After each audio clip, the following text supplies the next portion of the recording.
C'est vendredi, c'est les avis d'Alexis, bienvenue dans ce nouvel épisode. Alors aujourd'hui on va parler d'un produit qui s'appelle Horizon de Matthew Wright, produit par Murphy's Magic. Alors, Horizon va-t-il révolutionner le FI? Point d'interrogation. Je laisse la question en suspens, vous verrez à la fin de la vidéo ce que j'en pense. Ici on a un billet de 5 euros qui peut être emprunté à un spectateur. Et ce qu'on va essayer de faire, c'est juste de le faire, regardez bien, ne clignez pas les yeux, voler d'une main à une autre. Et c'est vraiment un vrai billet de 5 euros. Il y a pas de petit truc à l'intérieur. Vous pouvez le donner à l'examen. Donc voilà, ça c'est Horizon de Matthew Wright. Je passe sur le tapis. Je ne sais pas si on voit bien le billet. Je passe sur le tapis pour vous dire ce que j'en pense. Si je devais vous faire une présentation du produit, ce serait un nouveau système pour le FI, pour un nouveau système d'accrochage, etc. Assez intelligent, mais qui a pour moi des lacunes. Voilà. Enfin, un peu le résumé de ce que j'en pense. Au niveau du prix, on est à 35 euros, je crois que c'est dans une trentaine d'euros. Dans toutes les bonnes boutiques, vous pouvez l'acheter aux États-Unis, mais pas mal de boutiques françaises l'ont importé. Personnellement, Big Magie, hein, voilà, toujours un service impeccable. Euh, Comment résumer les faits? On va plutôt faire un déballage si on veut suivre notre ligne de conduite comme je l'ai promis avant, il y a quelques épisodes. Donc là, on est là sur la partie déballage et la qualité. Donc vous recevez un DVD et vous recevez tout plein de gimmicks. 1, 2, 3, 4, 5, 6, enfin vous recevez beaucoup de choses. Et en fait, quand je l'ai ouvert, je me suis retrouvé un peu comme quand j'étais petit et que j'achetais des pif gadgets. Oui, j'achetais des pif gadgets, c'est un peu c'était ce petit gadget qui m'a fait aimer aussi les gimmicks de magie. C'est pour ça que j'aime beaucoup les gimmicks. Et je me suis retrouvé devant comme si j'avais un petit sachet de pile gadget et je me dis, mais à quoi ça sert? Parce que quand on regarde les gimmicks qui sont à ma droite, je les regarde, je me dis que la première fois, ma première réaction, c'était, mais à quoi ça va me servir? Et en fait, c'est plutôt intelligent. C'est même très intelligent. Comme vous avez pu le voir dans la vidéo démo que j'ai fait juste avant, ça vous permet de faire flotter n'importe quel objet emprunté, enfin, de la taille d'une carte de visite minimum, parce qu'après ça devient trop petit, enfin, quoique, d'une main à une autre, et c'est vraiment statique en horizontal. Donc, si je peux faire cette analogie, le produit qui m'avait initié à cette lévitation plus ou moins horizontale, c'était Invisible de Damien Savina avec sa bague qui s'élevait et qui pouvait pousser dans les airs. Et ça, c'était vraiment génial. En tout cas, le visuel était vraiment génial. Et là, ça reprend un peu le même principe. Ça permet de faire voyager un objet à l'horizontale plutôt que à la verticale. Euh, on peut aussi dire que, par exemple, le Tarantula ou le Spider Pen Pro vous permettent de faire des lévitations à l'horizontale. Par exemple, la bague qui vole dans les airs, ou la pièce, comme le centrifugal de Magic Ballet dans un des premiers épisodes. La pièce, c'est un peu, on peut la faire horizontale si on a envie. On peut la faire léviter à l'horizontale si on a envie. Niveau qualité des produits, c'est assez bien fabriqué. C'est fabriqué par Uday Jadugar, enfin Jadujar ou Jadugar. Donc c'est Uday, c'est celui qui a fabriqué Mentalist. C'est vraiment un ingénieur des tout petits, enfin des gimmicks qui sont impossibles à fabriquer normalement, et lui y arrive. C'est vraiment impressionnant. Euh, la démo, je vous l'ai fait, pardon, juste avant, vu que ça demande un cadrage un peu particulier. Les plus et les moins, on y arrive. Alors, les plus, c'est que c'est un nouveau, plus ou moins nouveau type de lévitation statique. Quand je dis statique, c'est que le billet ne varie pas en hauteur, comme je l'ai dit, plus niveau horizontal. Vous avez aussi des gimmicks qui vous permettent de transporter l'unité principale, si je peux me permettre. qui sont bien pensés, mais qui sont impossibles à utiliser. Dans le DVD, Eric Jones l'utilise avec une chemise qui vient cacher en fait ce setup, si je peux me permettre, de préparation pour pouvoir arriver dans les faits très rapidement, se setuper très rapidement. Ceux qui n'ont pas de chemise qui viennent cacher le début de leur jean, c'est mort. Donc je suis pas super fan de, ce, de cette manière pour se setuper. Euh, il l'explique aussi dans la veste, qui est un peu plus pratique.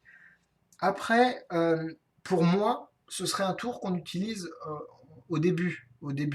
pour montrer que vous êtes magicien. En gros, pour dire, voyez, est-ce que vous pouvez examiner ce billet de 5 euros? Boum, boum, il vole, voilà, c'est de l'argent qui vole. Enfin bon, vous trouvez un jeu de mots, vous trouvez une présentation. Mais vraiment, avoir ce tour, enfin, cet aspect rapide et visuel du tour qu'on appelle opener en anglais, qui est vital en fait pour faire comprendre, pour communiquer aux spectateurs, pour leur faire comprendre que vous êtes magicien tout simplement et que vous pouvez faire des choses impressionnantes. À la différence du, du tour qui va venir terminer votre acte, qui va venir, je ne sais même pas si on dit un closer, mais à l'inverse, le final doit être encore plus fort que tout ce que vous avez fait avant. Donc en finale, dans les produits que j'ai testés, je serais plutôt du genre à faire Citrus, enfin Citric de Raphaël. Là, ce serait vraiment le truc qui va détruire la tête des spectateurs. Et après, on fait plus rien, parce que c'est trop fort. Après, à la limite, quand on est, comme je l'ai dit dans la vidéo, quand on est capable de faire des choses aussi fortes, on peut plus rien faire d'impressionnant. Bref, c'est un autre débat. Donc ici, on l'utiliserait plutôt en début de set, surtout que c'est assez chiant à setuper. Quand vous avez le gimmick qui n'est pas setupé, vous êtes dans le caca parce que il vous faut. Alors je sais pas comment il fait. Eric Jones, il arrive à se mettre en place tout seul. Alors soit j'ai pas d'ongles, soit je sais pas, mais je peux pas. Donc il faut que je prenne un petit truc. Alors c'est un peu le bordel. Euh, les points positifs encore, vous pouvez faire léviter n'importe quel objet emprunté, ce qui est assez intéressant. Ils vous fournissent tout aussi dans le DVD. Vous avez tout ce qu'il vous faut pour vous fabriquer votre gimmick, rien à ajouter. Voilà, on va garder la dernière phrase, rien à ajouter, et on va passer dans les points négatifs. Vous avez peut-être remarqué, fidèle, comment on dit, téléspectateur, bah non, on peut pas, téléspectateur, bon bref, fidèle aux avis, que je portais normalement une bague en argent, qui est d'ailleurs faite d'un demi-dollar américain, je passe sur cette petite anecdote, et qu'ici je portais la bague une pécaring noire. Donc une pécaring, pour ceux qui ne savent pas, j'ai même pas envie de débiner, mais bon, vous tapez pécaring, vous allez voir les effets qu'on peut faire avec. Et ils disent, je sais même pas, non, ils le disent pas, ok. Donc ils le disent pas sur le DVD, ils le disent dans la description du tour, une pécaring sera nécessaire pour certains effets. Alors, ils sont assez intelligents chez Murphy's, ils disent pour certains effets. Très bien. Pour les effets qui ne valent pas le coup, à mon avis. Encore une fois, c'est à mon avis. Euh, pour les effets qui valent le coup, comme la lévitation d'une main à une autre, vous allez avoir besoin de cette petite bague. Donc ça coûte une vingtaine, trentaine d'euros. N'hésitez pas à aller voir un bijoutier pour connaître votre taille de doigt. Mais ça, je trouve ça très très très dommage de ne pas avoir inclus une pécarine. Après, je peux comprendre les justifications au niveau du coût, mais là, quand même, une PK qui est nécessaire pour l'effet principal, je suis un peu déçu. Les effets que vous allez pouvoir faire sans PK-Ring, c'est l'effet de la carte ici qui sort du jeu et qui vient arriver sur votre main. Ça peut se faire sans PK-Ring. Et vous pouvez faire aussi le tour du billet qui va sortir du portefeuille.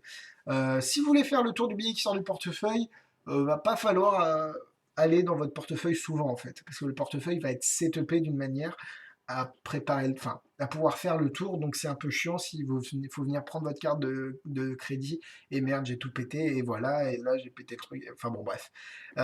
Aussi le FI, parce que évidemment c'est du FI, euh, inclus dans le DVD à l'origine, est très résistant, ce qui est bien, mais très visible aussi. Donc vous êtes libre de le remplacer par un autre, c'est assez sympa d'en avoir fourni pour pouvoir commencer directement. Et en fait, moi, le gros point négatif que je trouve, hein, après des personnes comme Damien Savina n'ont pas ce problème. Euh, pour moi, les gens pensent toujours qu'il y a un fil.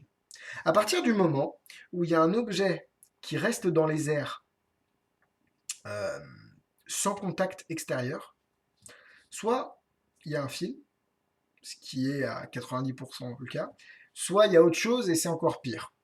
Et j'ai pas réussi à, comment dire, à trouver la justification et à pouvoir prouver qu'il n'y ait pas de fil. Parce que là, le gars qui va venir faire ça, bon bah voilà, c'est mort. Alors que si vous prenez un effet comme Ring Slide de Justin Miller, vous avez une bague sur un stylo, le spectateur tient le stylo des deux bouts, et là, juste en passant votre main au-dessus, la bague bouge en fait sur le stylo. Et c'est plutôt des effets d'animation qui me conviendraient à moi. Là, des effets vraiment où ça flotte, et ben pour moi, le fil est évident pour les spectateurs. Alors, pour ça, je vais mettre deux cœurs.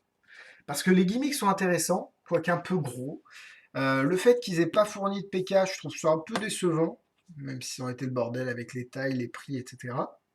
Et c'est pas super pratique. Vous pouvez pas le faire entourer, enfin il y a des conditions d'éclairage comme tous les tours avec du FI. Euh, c'est un bon projet, mais c'est pas pour moi. Et il y a trop de contraintes pour pouvoir l'utiliser professionnellement.